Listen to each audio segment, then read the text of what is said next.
Welcome back to Passionately Catholic. We are in our series right now looking at evidence for God's existence and going through a series of videos wrestling with that. We've taken a look at the argument from intelligent designer, the argument from first cause. We've taken a look at can we 100% prove that God exists or not. And today we're going to take a look at a very special person. His name is Antony Flew. He's a British gentleman born 1923, died in 2010. Now, Antony Flew studied at Oxford, okay? He was there when C.S. Lewis was there, okay? He locked horns, if you will, with C.S. Lewis on the God question. Lewis was, of course, arguing for God's existence, and Antony Flew, as a young man, was arguing against God. So much so that Antony Flew actually went on to spend more than 5 decades, more than 50 years of his life as a, if you will, professional philosopher, atheist. He would argue against God in debates, all over the world. Okay, now Antony Flew in 2004, he shows up at a debate where he's the atheist, where he's going to argue against God's existence. And he stands up at this debate and he says, you know what, I've changed my mind. I now believe in a God.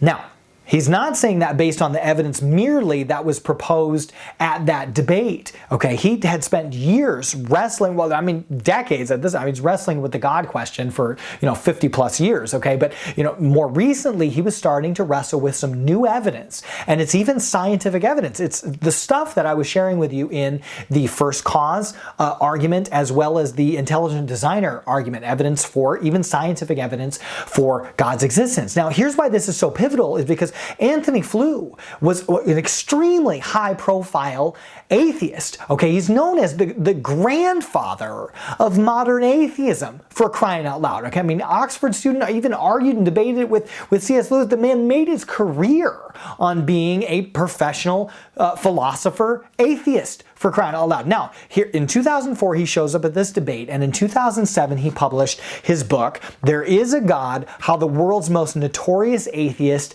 Changed His Mind. Now, I want to share with you basically, I think, the best couple sentences from this book, because it ties into exactly what we're talking about here. Antony Flew says, I now believe that the universe was brought into existence by an infinite intelligence. That's intelligent designer. That's what we just talked about in the last video.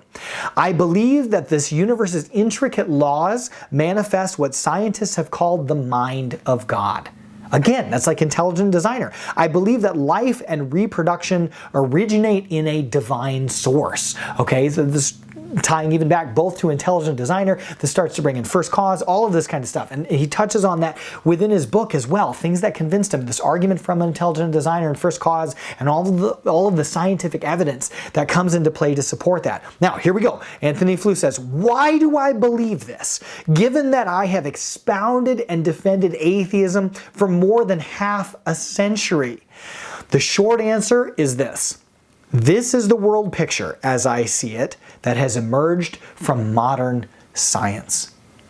This is the world picture, as I see it, that has emerged from modern science. Okay, Antony Flew, after 50 years of being a professional philosopher, holding down atheism, arguing for this, okay, he made his career as an extremely high-profile international atheist who would go to debates, etc. The guy had his finger on the pulse of what was going on in terms of the evidence and arguments for God's existence, both philosophically speaking and scientifically speaking, and the guy changed his mind in 2004, published this book in 2007, and he unfortunately passed away in 2010. He didn't end up becoming a Christian, for example, or a Catholic, but he did become convinced that there must be a God. Okay, fantastic stuff. Now, see, why do I share this with you? Why is this so pivotal? Because Antony Flew was extremely high-profile atheist. So if you're wrestling with this subject, maybe you're talking to an atheist, maybe you're wrestling with it yourself, ask the question, what convinced Antony Flew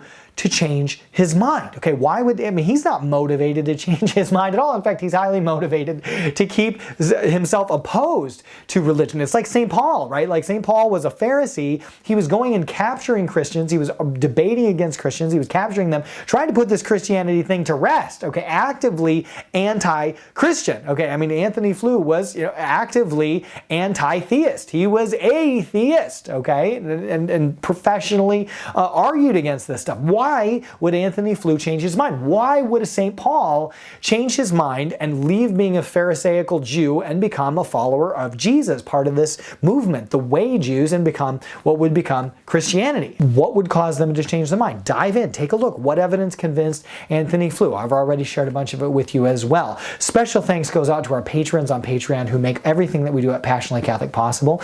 And if you want more of this evidence, I do a parish mission series. I do 3 talks looking at evidence for God's existence, evidence for Christianity and Jesus Christ, and evidence for Catholicism. If that would be a benefit to you, to your parish, maybe your conference, maybe an event that you have coming up, even a confirmation retreat, be sure to reach out. You can find the link to my website, anthonydigmann.com, down in the description of this video. I would love to connect with you and see if I could serve you even more practically, live and in person in the future. May God abundantly bless you. I look forward to being in touch again very soon.